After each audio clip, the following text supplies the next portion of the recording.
नमो अरिहंताणं नमो सिद्धाणं नमो आयरीयाणं नमो वज्झायाणं नमो लोये सौवसाहूणं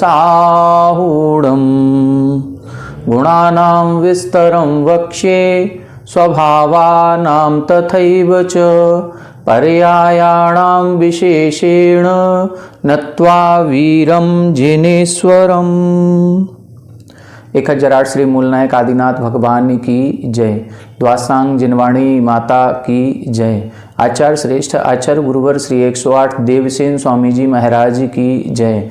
आचार्य श्रेष्ठ आचार्य गुरुवर श्री 108 विद्यासागर जी महाराज की जय। तीर्थ चक्रवर्ती जगत पूज्य निर्यापक श्रमण मुनि पुंगव श्री 108 सुधा सागर जी महाराज की जय। समस्त मुनि संघ की जय। द्रव्यान योग की जो प्रवेशिका कही जाती है, ऐसे आला पद्धति ग्रंथ का स्वाध्याय हम सभी मिलकर के कर रहे हैं। और इस आला पद्धति ग्रंथ में द्रव्य गुण पर्याय इनका स्वरूप समझने के बाद कल अपन ने द्रव्यों का क्या स्वभाव होता है उस पर चर्चा करना प्रारंभ किया था। स्वभाव और गुण इनमें हमने आपको अंतर बताया था। गुण त्रैकालिक होते हैं, स्वभाव त्रैकालिक नहीं होता। गुण जो होते हैं वो अपने विरोधी गुण के साथ नहीं पाया जाता, लेकिन स्वभाव विरोधी स्वभाव के साथ भी पाया जाता है। स्वभाव अपेक्षाकृत लगाया जाता है। किसी अपेक्षा से अस्ति स्वभाव है, किसी अपेक्षा से नास्ति स्वभाव है, किसी अपेक्षा से चेतन है, किसी अपेक्षा से अचेतन है। तो वो अपेक्षाएं यहाँ लगाई जाती हैं, इसीलिए इसको हम स्वभाव कहते हैं। गुण में कोई अपेक्षा नहीं लगाई जाती। पदार्थ का या जिस द्रव्य का जो गुण होता है वो कभी बदलता नहीं है, उसमें कोई अपेक्षाएं नहीं लगाई जाती। वो त्रैकालिक होता है, अन्वयी होता है। ठीक है। ये स्वभाव कितने होते हैं, इन स्वभावों की चर्चा अपन ने कल की थी। तो ये स्वभाव कुल मिलाकर के 21 होते हैं, जिनमें 10 विशेष होते हैं और 11 सामान्य होते हैं। सामान्य का मतलब जो एक से अधिक द्रव्यों में पाए जाएं उसे हम सामान्य कहते हैं, और जो विशेष किसी एक द्रव्य में ही पाए जाते हैं उसको हम विशेष कहते हैं। इनके नाम अपन ने देख लिए थे, अस्ति नास्ति, नित्य अनित्य, एक अनेक, भेद अभेद, भव्य अभव्य और परम। ऐसे ये 11 सामान्य स्वभाव हैं। इसके बाद चेतन अचेतन, मूर्त अमूर्त, एक प्रदेश अनेक प्रदेश, विभाव, शुद्ध स्वभाव अशुद्ध स्वभाव और उपचरित। ये इस प्रकार से 10 होते हैं विशेष स्वभाव। अब जब हम इन 21 स्वभावों की द्रव्यों में गणना करते हैं कि कौन से द्रव्य में कितने स्वभाव पाए जाएंगे, तब अपन ने देखा था जीव और पुद्गल, ये 2 द्रव्य ऐसे हैं जिनमें सारे के सारे 21 स्वभाव संभव हो जाते हैं। क्यों हो जाते हैं? क्योंकि ये एक दूसरे के पूरक हैं। एक तरह से ये एक दूसरे से संबंधित हैं, ये एक दूसरे से संबंध स्थापित करते हैं। इसीलिए जो पुद्गल का स्वभाव है वो जीव में आ जाता है, जो जीव का स्वभाव है वो पुद्गल में आ जाता है। तो ये दोनों भी द्रव्य, चेतन अचेतन, मूर्त अमूर्त, ये सारे स्वभाव इनमें बन जाते हैं। लेकिन इन जीव और पुद्गल, इन 2 द्रव्यों को छोड़ करके अन्य जो 4 द्रव्य कहे गए हैं उनमें किसी भी प्रकार का संबंध नहीं होता, और संबंध नहीं होने से वो सर्व शुद्ध होते हैं। वो हमेशा स्वभाव में ही पाए जाते हैं, उनमें कोई विभाव नहीं पाया जाता। इसीलिए कुछ स्वभाव ऐसे हैं जो उन द्रव्यों में नहीं होते।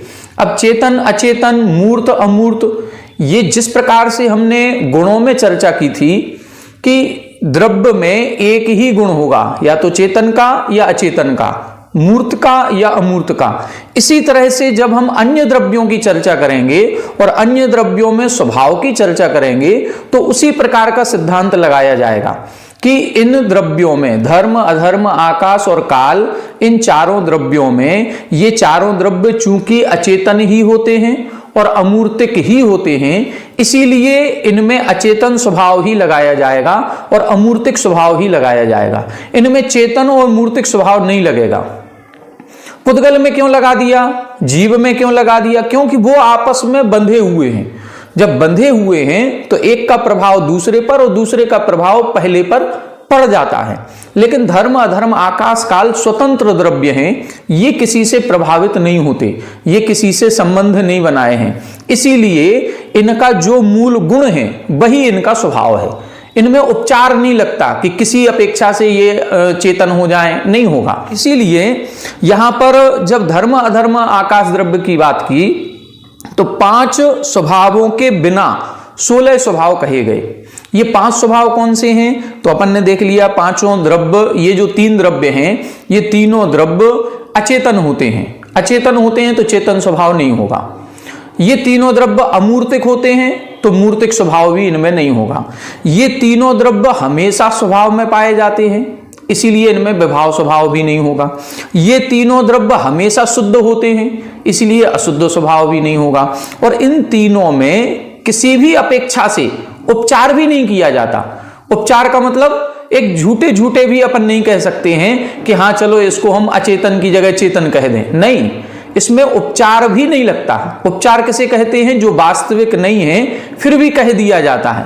तो यहां तो वास्तविक नहीं है तो नहीं है, यहां पर वो फिर भी वाला शब्द भी नहीं चलेगा, क्योंकि ये एक दूसरे से संबंध नहीं बनाते, इसीलिए ये 5 स्वभाव इनमें नहीं होते। काल द्रव्य में और अपन देखें तो काल द्रव्य में भी ये 5 स्वभाव नहीं पाए जाएंगे, क्योंकि काल द्रव्य भी सेम इसी स्वभाव वाला है जो धर्म, अधर्म, आकाश का है। बस उसमें एक विशेषता और होती है कि काल द्रव्य एक प्रदेशी होता है, काल द्रव्य बहुप्रदेशी नहीं है। और जब बहुप्रदेशी नहीं है तो जो विशेष गुणों में अनेक प्रदेश स्वभाव लिखा है वो भी इसमें नहीं होगा। इस तरह से काल द्रव्य में 6 प्रकार के स्वभाव नहीं होते हैं, शेष 15 प्रकार के पाए जाएंगे। जो सामान्य स्वभाव हैं 11 प्रकार के, ये तो सभी में है ही, ये 6 द्रव्यों में पाए जाएंगे। लेकिन जो धर्म, अधर्म, आकाश और काल हैं, इनमें कौन कौन से स्वभाव नहीं होंगे? तो अपन ने ये देख लिया, जैसे मूर्त, अमूर्त में से अमूर्त स्वभाव है, मूर्त स्वभाव नहीं है। चेतन, अचेतन में से अचेतन स्वभाव है, चेतन स्वभाव नहीं है। इसी तरह से विभाव स्वभाव इनमें नहीं होता, अशुद्ध स्वभाव भी नहीं होता, उपचरित स्वभाव भी नहीं होता। तो ये विशेष स्वभावों में से इनकी कमी आ जाएगी। सामान्य उसे कहते हैं जो सभी में पाए जाएं। तो सामान्य जो 11 स्वभाव हैं वो 11 स्वभाव तो 6 द्रव्यों में पाए ही जाते हैं। केवल विशेष स्वभावों में से ही कमी आएगी, क्योंकि ये सभी द्रव्यों का लक्षण विशेष है, सभी द्रव्यों की व्यवस्थाएं सबकी अलग अलग हैं। धर्म, अधर्म, आकाश, काल, ये 4 द्रव्य परस्पर में बंधते नहीं हैं, इसीलिए इनमें ये स्वभाव नहीं पाए जाते। जीव और पुद्गल बंध बनता है इनका, इसीलिए एक दूसरे का स्वभाव उनमें आ जाता है। ये अपन को समझना है। अब अपन को इसके बाद स्वभाव व्युत्पत्ति अधिकार प्रारंभ करना है। स्वभाव व्युत्पत्ति अधिकार में इन्हीं स्वभावों की परिभाषा लगाई जाएगी कि अस्ति स्वभाव से क्या लेना, नास्ति स्वभाव से क्या लेना। ये विरोधी है, अस्ति का विरोधी नास्ति, नास्ति का विरोधी अस्ति, एक का अनेक, अनेक का एक, भेद अभेद, भव्य अभव्य, ये सारे विरोधी हैं। लेकिन विरोधी स्वभाव भी एक साथ एक ही द्रव्य में कैसे बन जाएंगे, ये एक सोचने वाली बात है। कि यहां इन्होंने कह दिया जीव पुद्गल में ये सारे स्वभाव होते हैं। सामान्य स्वभाव तो सभी द्रव्यों में, 6 द्रव्यों में है। तो जब सभी द्रव्यों में है तो सामान्य स्वभावों में ये सारे विरोधी लिखे, अस्ति नास्ति, नित्य अनित्य, भेद अभेद, एक अनेक, ये सारे स्वभाव जब इन्होंने लिखे हैं जो कि आपस में विरोधी हैं, जब विरोधी हैं तो कैसे बन जाएंगे? अब इसकी अपन को सिद्धि करना है, ये कैसे बनेंगे, किस अपेक्षा से इनको लगाया जाता है। आइए देखें सूत्र नंबर 106, ठीक है, पेज नंबर है हमारे में 57। यदि किसी के पास दूसरी किताब है तो आप सूत्र नंबर से निकालें, सूत्र नंबर 106। देखें, पहले में बता रहे हैं अस्थि स्वभाव किसे कहते हैं। स्वभाव लाभात अच्युतत्वात्, स्वभाव लाभात, दा पूरा लिखा है, दा में से आ निकलेगा, तो स्वभाव लाभात अच्युतत्वात् अस्थि स्वभावः, जिस द्रव्य का जो स्वभाव है उस स्वभाव से अच्युत यानी च्युत नहीं होना, उस स्वभाव को नहीं छोड़ना ही अस्थि स्वभाव कहलाता है। अस्थि स्वभाव का मतलब, जैसे मान लो नींबू है, नींबू कैसा होता है, खट्टा, तो नींबू जब भी मिलेगा, पूरे भारत में कहीं भी चले जाएं, पूरे देश विदेश में चले जाएं, नींबू हमेशा खट्टा ही मिलेगा। इमली खट्टी होती है, वो खट्टी ही मिलेगी। नीम कड़वी होती है तो वो कड़वी ही मिलेगी। बस ये इधर बता रहे हैं कि नींबू अपने खट्टेपन को नहीं छोड़ेगा। यदि अग्नि है, अग्नि का स्वभाव है जलाना, दाह उत्पन्न करना, तो अग्नि हमेशा कहीं भी चले जाएं हम तीनों लोकों में, अग्नि जलाएगी, गर्म होगी, वो शीतल स्वभाव में नहीं मिलेगी। तो अपने अग्नि का जो स्वभाव उष्णत्व है, उस उष्णत्व स्वभाव को नहीं छोड़ना ही अस्थि स्वभाव है। अस्थि स्वभाव का मतलब उस स्वभाव से रहित नहीं होना। तो अग्नि में हमेशा उष्णता पाई जाएगी। पानी है, पानी हमेशा शीतल पाया जाएगा। अब हम कहें कि हम तो गैस पर गर्म कर देते हैं, गर्म हो गया, वो गर्म भले हो गया, लेकिन वो कब हुआ गर्म, जब वो किसी दूसरे निमित्त से जुड़ गया। जैसे ही हम वो दूसरा निमित्त हटा दें, गर्म तभी तक रहेगा जब तक उसमें नीचे से अग्नि हम रखे हुए हैं। अग्नि को हटा दीजिए और फिर कुछ देर बाद देखिए वो अपने आप ठंडा हो जाएगा। बस इसी को बोलते हैं अस्थि स्वभाव। हम लोग भी कई बार क्रोध में आ जाते हैं, लेकिन क्रोध में कब तक रहते हैं, जब तक वो क्रोध का निमित्त हमारे सामने है। क्रोध का निमित्त हटा दीजिए, हम भी शांत हो जाएंगे। तो ये सारे नैमित्तिक हैं, स्वाभाविक नहीं है। स्वाभाविक उसे कहते हैं जो उसका स्वभाव है, जो पर निमित्त से उत्पन्न हुआ, उसकी बात नहीं कर रहे हैं। पर निमित्त से उत्पन्न होने वाला स्वभाव तो उस निमित्त तक ही रहेगा। जैसे ही निमित्त दूर होगा वो अपने स्वभाव में आ जाएगा। इसी तरह से हर द्रव्य का अपना स्वयं का एक स्वभाव होता है, उससे रहित नहीं होना ही अस्थि स्वभाव कहलाता है। ठीक है, अब ये तो सभी द्रव्यों में हो गया। अब नास्ति स्वभाव क्या है? पर स्वरूपेण अभावात नास्ति स्वभावः, पर स्वरूप का अभाव होना। नींबू खट्टा है, मीठा नहीं है, बस ये नास्ति स्वभाव। नींबू खट्टा है, ये अस्थि, मीठा नहीं है, ये नास्ति। मतलब अन्य रूप से नहीं है। जब भी हम किसी भी, जैसे अग्नि उष्ण है, शीतल नहीं है, जहां पर हम निगेटिव पॉइंट की बात करेंगे वो नास्ति स्वभाव है। निगेटिव पॉइंट हर एक व्यक्ति में, हर एक पदार्थ में वो दूसरे रूप से नहीं है, बस दूसरे रूप से नहीं होना ही नास्ति स्वभाव है। जैसे मान लो ये किताब है, कॉपी नहीं है, तो किताब है, ये किताब का गुण है, लेकिन इसमें कॉपी के गुण है क्या? नहीं है, बस तो ये नास्ति स्वभाव। इसमें कॉपी नहीं है। पेन है, पेंसिल नहीं है। मान लो ये पेन हमने लिया, इसको हम पेन कहेंगे। हम क्या कह रहे हैं? पेन है ये, पेंसिल नहीं है। लिखने का काम भले पेन भी करेगा, पेंसिल भी करेगी, लेकिन पेंसिल अलग है, पेन अलग है। तो हर एक पदार्थ में, हर एक द्रव्य में अस्थि स्वभाव भी है। स्वचतुष्टय की अपेक्षा से अस्थि है, पर चतुष्टय की अपेक्षा से नास्ति है। वो अन्य रूप नहीं है, यही इसका नास्ति स्वभाव है। हम अपने आप में हम ही हैं। जैसे कई बार कई लोग कह देते हैं, मान लो पूज्य आचार्य विद्यासागर जी हैं, अब किसी दूसरे साधु को भी कह दिया ये दूसरे द्वितीय विद्यासागर। अरे दूसरा हो ही नहीं सकता, एक है, वो एक ही रहेगा। कैसे हो जाएगा? दूसरा नहीं होगा, वो अपने आप में जैसा है वो वैसा ही है। ये अस्थि स्वभाव है, अन्य रूप नहीं है, ये नास्ति स्वभाव है। बस इसी स्वभाव को समझना है। ये दो स्वभाव इधर बता दिए, दोनों भी एक ही द्रव्य में पाए जाएंगे। जैसे जीव जीव है, पुद्गल नहीं है। जीव जीव है, ये अस्थि स्वभाव। जीव में ज्ञान दर्शन है, ये अस्थि स्वभाव। जीव में स्पर्श रस गंध वर्ण नहीं है, ये नास्ति स्वभाव। धर्म द्रव्य गति हेतुत्व, ये गुण उसमें है, ये अस्थि स्वभाव। लेकिन धर्म द्रव्य में स्थिति हेतुत्व नहीं है, ये नास्ति स्वभाव। जो अन्य किसी द्रव्य के गुण हैं वो इसमें नहीं होंगे, यही तो नास्ति स्वभाव है। तो अस्ति नास्ति स्वभाव समझ में आ गया। अपने स्वयं के स्वरूप से रहित नहीं होना ये अस्ति स्वभाव है, और पर स्वरूप को ग्रहण नहीं करना, पर स्वरूपमय होना नहीं, ये नास्ति स्वभाव है। अब आगे देखें, नित्य स्वभाव और अनित्य स्वभाव। अब ये दोनों भी सिद्धि अपन को द्रव्य में करनी है कि द्रव्य नित्य भी है और द्रव्य अनित्य भी है। तो निज निज नाना पर्यायेषु तद एव इदम इति, क्या लिखा? तदेवेदम इति लिखा ना, तो क्या निकलेगा? तत् एव इदम इति, ये 4 शब्द निकलेंगे।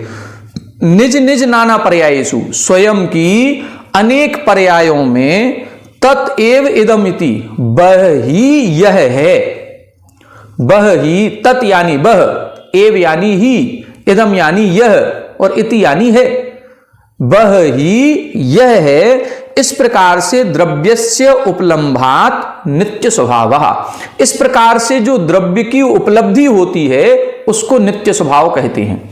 नित्य स्वभाव का मतलब क्या है? द्रव्य में उत्पाद और व्यय निरंतर हो रहे हैं।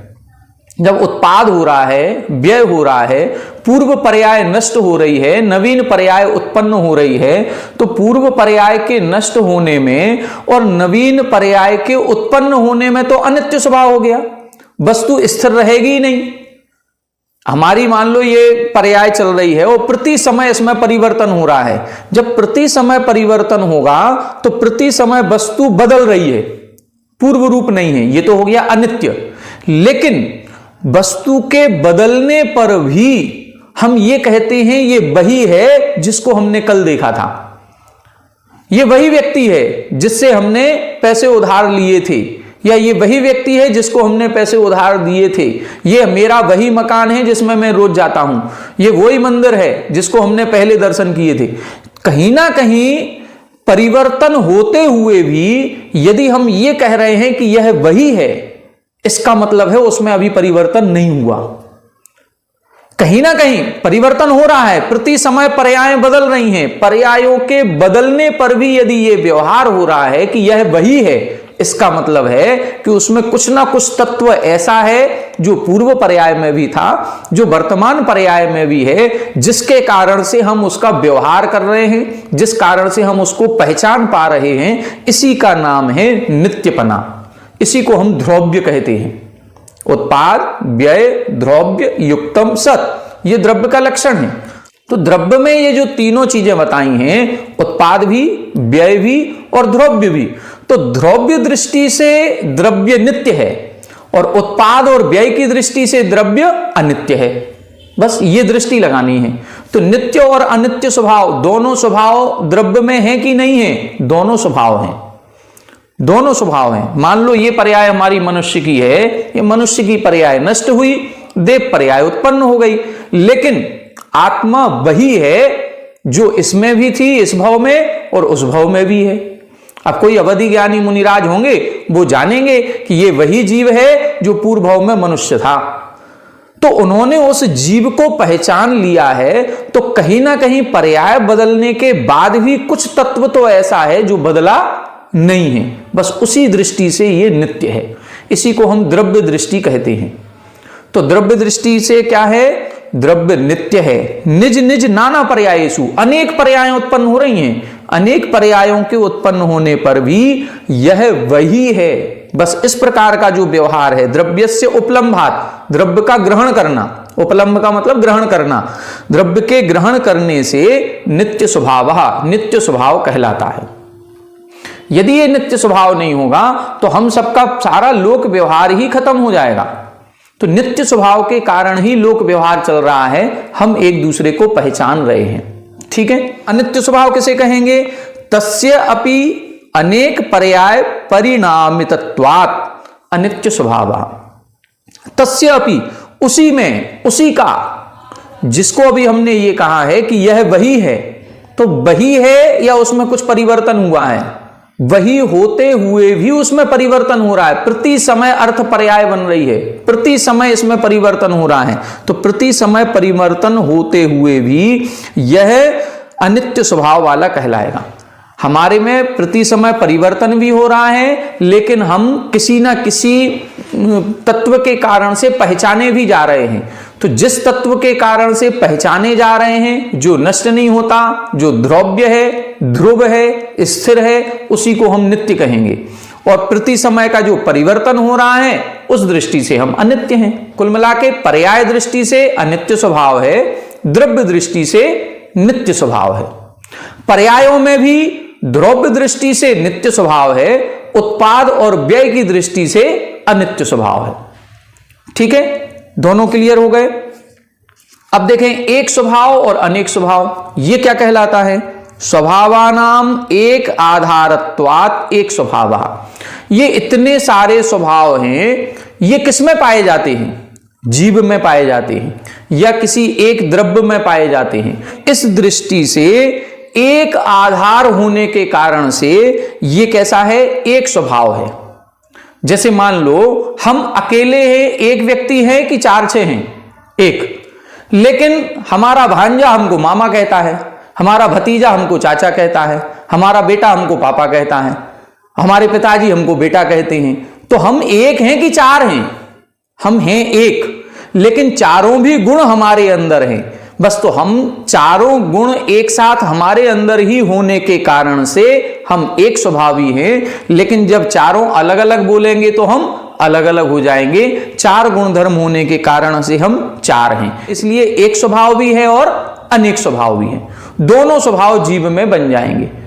हम अस्थि स्वभाव वाले भी हैं, हम नास्ति स्वभाव वाले भी हैं, हम भेद स्वभाव वाले भी हैं, हम अभेद स्वभाव वाले भी हैं। हमारे अंदर ज्ञान भी है, दर्शन भी है, सुख भी है, वीर्य भी है, अवगाहनत्व भी है, अगरु लघुत्व भी है। इतने सारे गुण हैं। तो अनेक गुणों का एक आधार होने के कारण से हम एक स्वभावी हैं। लेकिन अनेक गुणों का यदि हम गुण की अपेक्षा बात करेंगे तो हम अनेक स्वभावी हो जाएंगे। आधार की अपेक्षा एक स्वभावी है, गुणों की अपेक्षा अनेक स्वभावी हैं। ठीक है, इधर क्या लिखा? स्वभावानाम एक आधारत्वात्। मान लो हम सम्यक दृष्टि भी हैं, हम सम्यक ज्ञानी भी हैं, हम सम्यक चारित्रवान भी हैं। तो तीनों गुण हमारे अंदर हैं। तीनों गुणधारी कौन है? एक आत्मा। इसीलिए वो आत्मा एक स्वभावी है, लेकिन तीनों गुण की अपेक्षा से अलग अलग हो जाएंगे, इसीलिए अनेक स्वभाव हो जाएंगे। तो स्वभावानाम एक आधारत्वात् एक स्वभावः। स्वभावों का एक आधार होने के कारण से एक स्वभावी है। और एकस्य अपि अनेक स्वभाव उपलम्भात् अनेक स्वभावः। और उस एक द्रव्य के अनेक स्वभाव होने के कारण से ये अनेक स्वभावी भी है। एक ही व्यक्ति ईमानदार भी है, वही व्यक्ति सत्य भी बोलता है, कभी झूठ नहीं बोलता, वह व्यक्ति कर्तव्यनिष्ठ भी है। तो एक ही व्यक्ति में कई सारे गुण हैं। वो गुण सारे एक ही व्यक्ति में हैं, इसलिए वो एक है। लेकिन यदि गुणों की प्रधानता की जाए तो गुणों की प्रधानता से वो अलग अलग हो जाएगा, अनेक स्वभावी हो जाएगा। इसी दृष्टि से इधर लिखा है स्वभावानाम एक आधारत्वात्। स्वभावों का एक आधार होने के कारण एक स्वभाव है। और एकस्य अपि अनेक स्वभाव, एक ही द्रव्य में अनेक स्वभाव होने के कारण से वो अनेक स्वभावी भी कहलाता है। अपेक्षाएं लगानी है और कुछ नहीं करना है। गुण किसमें है? द्रव्य में है, तो उस द्रव्य की अपेक्षा से एक स्वभाव है। और एक आत्मा में अनंत गुण होते हैं, तो उन अनंत गुणों की अपेक्षा से हम अनंत हो गए, अनेक स्वभावी हो जाएंगे। ठीक है, आगे देखें भेद स्वभाव अभेद स्वभाव। गुण गुण्यादि संज्ञादि भेदात भेद स्वभावः। गुण और गुणी इन दोनों में कोई अंतर नहीं होता। गुण और गुणी एक साथ मिल करके रहते हैं, तादात्म्य संबंध बना के रखते हैं।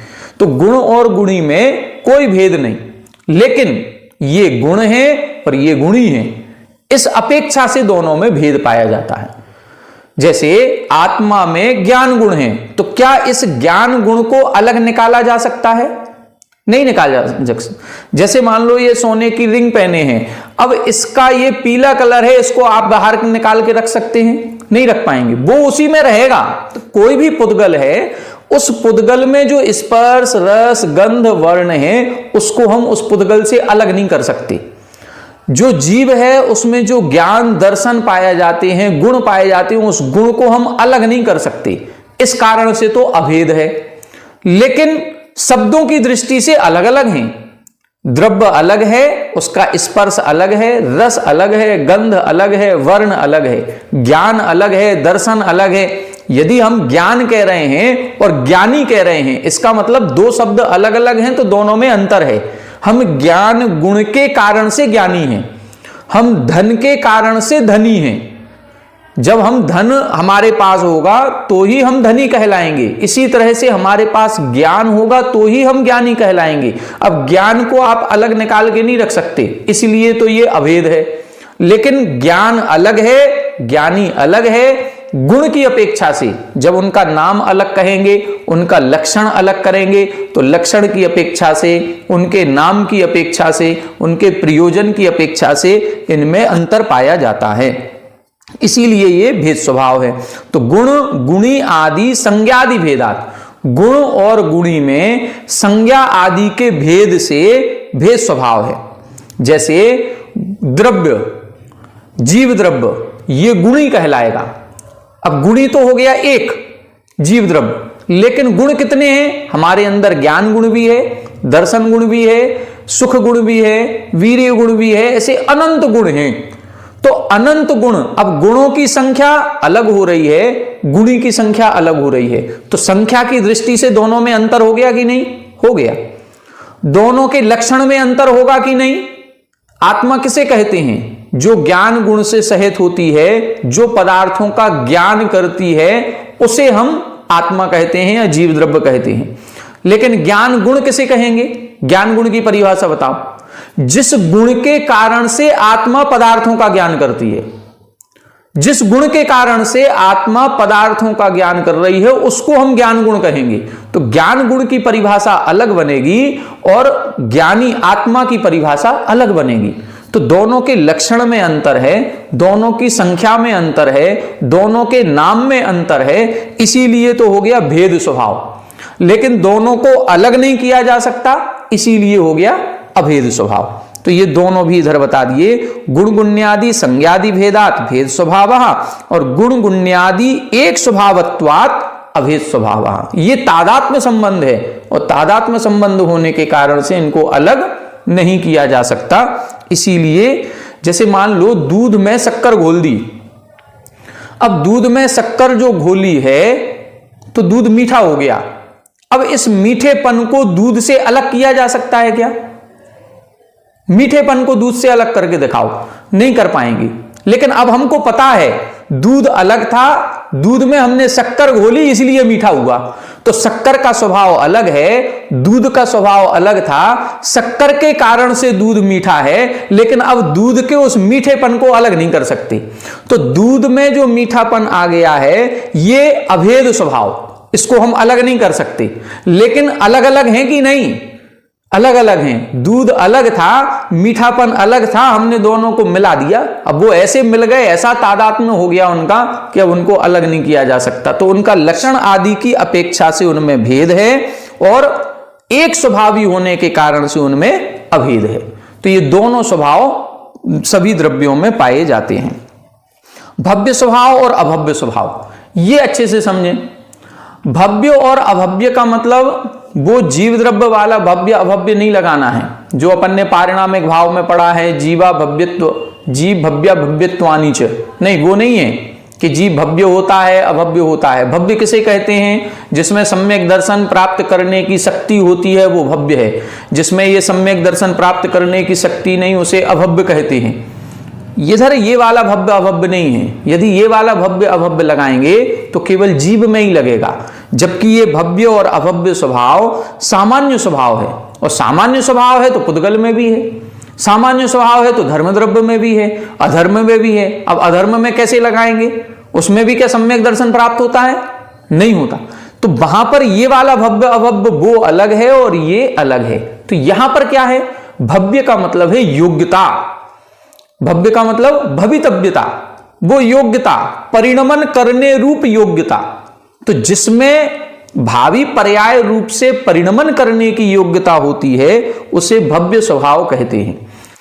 ठीक है। भावी काले पर स्वरूपाकार भवनात् भव्य स्वभाव। भावी काले, भविष्य काल जो आने वाला है, उस भविष्य काल में पर स्वरूपाकार मतलब अन्य प्रकार की जो पर्याय उत्पन्न होती हैं, उन पर्यायों को उत्पन्न करने का स्वभाव है, वो योग्यता इसमें है। हर द्रव्य में प्रति समय पर्याय उत्पन्न हो रही हैं कि नहीं हो रही हैं? प्रति समय हो रही हैं। धर्म द्रव्य में भी, अधर्म द्रव्य में भी, जीव द्रव्य में भी, सभी द्रव्यों में। तो जो आगे की पर्याय अभी आई नहीं है, उसकी योग्यता उसमें है कि नहीं? योग्यता उसमें है। बस इसी योग्यता का नाम भव्य स्वभाव है। जैसे मान लो हमारे पास आटा रखा है, अब इस आटे में कौन कौन सी योग्यताएं हैं? ये क्या क्या बन सकता है? आटे से क्या क्या बना सकते हो? आटे से पूड़ी बना सकते हो, आटे से पराठा बना सकते हो, आटे से रोटी भी बना सकते हो, आटे से बाटी भी बना सकते हो, आटे से कई सारी चीजें बना सकते हो, हलवा भी बनेगा और लपसी भी बनेगी, तो दुनिया भर की जो चीजें बनाना चाहो। तो उस जो हमारे डिब्बे में आटा है, उस डिब्बे में जो आटा है उसमें कितने प्रकार की भवितव्यता है, उसको बोलेंगे भव्य स्वभाव। उसको बोलेंगे भव्य स्वभाव। मतलब ये आटा रोटी भी बन सकता है, ये आटा पूड़ी भी बन सकता है, ये आटा पराठा भी बन सकता है। ये भावी काल में, भविष्य काल में परिणमन करने की योग्यता का नाम ही भव्य स्वभाव है। अभव्य स्वभाव किसे कहेंगे? कालत्रयेपि पर स्वरूपाकार अभवनात् अभव्य स्वभाव। जो भी द्रव्य है वो अपनी ही पर्याय रूप से परिणमित होगा, अन्य द्रव्य की पर्याय रूप से परिणमित नहीं होगा। जीव कभी पुद्गल नहीं बनेगा, पुद्गल कभी जीव नहीं बनेगा। जीव में पुद्गल रूप से परिणमन करने की योग्यता नहीं है, यह अभव्य स्वभाव। पुद्गल में जीव रूप से परिणमन करने की योग्यता नहीं है, यह अभव्य स्वभाव। जीव और पुद्गल अनादि काल से मिले हुए हैं, लेकिन आज तक शरीर का एक भी, जो पुद्गल का एक भी स्कंद ऐसा नहीं है जिसमें जानने की शक्ति आ गई हो, नहीं आएगी। जीव का एक भी प्रदेश ऐसा नहीं है जो शरीर के समान जड़ हो गया हो, नहीं हुआ। जीव जीव रूप है, पुद्गल पुद्गल रूप है। जीव में पुद्गल होने की अभव्यता है, अविभव्यता है। मतलब वो पुद्गल रूप नहीं हो सकता, पुद्गल जीव रूप नहीं हो सकता, इसी को अभव्य स्वभाव कहते हैं। अथवा दूसरी दृष्टि से लगाया जाए तो जो पर्याय एक बार उत्पन्न हो चुकी है, उसी पर्याय को पुनः प्राप्त नहीं किया जा सकता। जो पर्याय निकल गई, उसी पर्याय को हम पुनः प्राप्त नहीं कर सकते। मान लो जैसे दूध से दही जमाया, दूध से आप क्या क्या बना सकते हो? जैसे हमने बताया आटे से, ऐसे दूध से क्या क्या बन सकता है? बहुत सारी चीजें बन सकती हैं। अब दूध से हमने दही जमाया, तो दूध में दही जमने की योग्यता थी कि नहीं थी? थी। लेकिन अब दही में बताओ, दही में दूध बनने की योग्यता है क्या? दही में दूध बनने की योग्यता नहीं है। बस ये अभव्य स्वभाव। जो पर्याय निकल गई, अब उसी रूप से पुनः परिवर्तन करने की योग्यता नहीं है, इसको हम अभव्य स्वभाव कहेंगे। ठीक है, भव्य अभव्य समझ में आ गया। भव्य का मतलब योग्यता, हमें परिवर्तन करने की योग्यता। जो मान लो कल है, अब कल आपके साथ क्या क्या घटित हो सकता है, कोई बता सकता है क्या? कल हम कहां जाएंगे? कई बार होता है अपन प्लान करके बैठते हैं कि कल तो हमें शिखर जी जाना है, रिजर्वेशन है, सब कुछ पक्का है, लेकिन हो सकता है कि हम ट्रेन में बैठते बैठते भी ना बैठ पाए, कोई ऐसी दुर्घटना हो जाए, कोई ऐसा फोन कॉल आ जाए कि नहीं बैठ पाए। तो ये सारी भवितव्यताएं, भविष्य में क्या होने वाला है, वो सब कुछ संभावनाएं उसमें हैं। ये तो है भव्य स्वभाव। लेकिन जो समय निकल गया, उस समय को क्या हम दोबारा ला सकते हैं? वो नहीं ला सकते। ये अभव्य स्वभाव। अभव्य का मतलब वो भवितव्यता खत्म हो जाना, बस उसको भूतकाल की अपेक्षा से अभव्य स्वभाव, भविष्य काल की अपेक्षा से भव्य स्वभाव, इस प्रकार समझना चाहिए। ठीक है, आगे देखें। पारिणामिक भाव प्रधानत्वेन परम स्वभावः। पारिणामिक भाव प्रधानत्वेन, पारिणामिक भाव जो कभी बदलता नहीं है, उस अपेक्षा से परम स्वभाव होता है। जैसे जीव है, भले ही कर्मों का जीव पर प्रभाव है, लेकिन कुछ स्वभाव ऐसे हैं जिन स्वभाव पर कर्म का कोई प्रभाव नहीं पड़ता। जैसे हमने बताया ना, जीवत्व, भव्यत्व, अभव्यत्व। जीवत्व कभी नष्ट नहीं होगा, ये इसका परम स्वभाव है। धर्म द्रव्य का गति हेतुत्व, ये इसका परम स्वभाव है, पारिणामिक स्वभाव है, ये कभी नहीं बदलेगा। अधर्म द्रव्य का स्थिति हेतुत्व, ये कभी नहीं बदलेगा, इसमें कभी कमी नहीं आएगी, ये कभी नष्ट नहीं होगा। इसको बोलेंगे हम परम स्वभाव। परम स्वभाव का मतलब जो उसका स्वाभाविक स्वरूप है, पारिणामिक भाव है, जो अनादिकाल से है और अनंत काल तक रहेगा, उसको बोलते हैं पारिणामिक स्वभाव। इस प्रकार से ये 11 सामान्य स्वभावों का वर्णन हो गया। 11 सामान्य स्वभावों में अस्ति स्वभाव, नास्ति स्वभाव, ठीक है। स्वयं का जो स्वभाव है उससे च्युत नहीं होना, ये अस्ति स्वभाव है, और पर स्वरूप से नहीं होना, वो नास्ति स्वभाव है, ठीक है। अस्ति नास्ति सभी द्रव्यों में लगेगा, हर एक पदार्थ में लगा सकते हो। ये मोबाइल है, लैपटॉप नहीं है, लो अब ये भी कहीं ना कहीं लग जाएगा। ये रोटी है, पराठा नहीं है, ये दूध है, पानी नहीं है, पानी है, दूध नहीं है। तो हर एक पदार्थ में वो कुछ है और बाकी सब नहीं है, इसीलिए ये दोनों स्वभाव उसमें लग जाते हैं, ठीक है। नित्य अनित्य में लग जाएगा, पर्याय दृष्टि से प्रति समय जो पर्याय बदल रही है इसीलिए अनित्य है, लेकिन बदलते हुए भी हम एक दूसरे को पहचान पा रहे हैं कि यह वही है। इसका मतलब है कुछ ना कुछ तत्व ऐसा है जो नष्ट नहीं होता, उसी को हम नित्य कहते हैं। तो द्रव्य दृष्टि से नित्य है, उत्पाद व्यय की दृष्टि से अनित्य हो गया। इतने सारे अनेक गुण या अनेक स्वभाव हैं, ये कहां पाए जाते हैं? एक आत्मा में या एक द्रव्य में।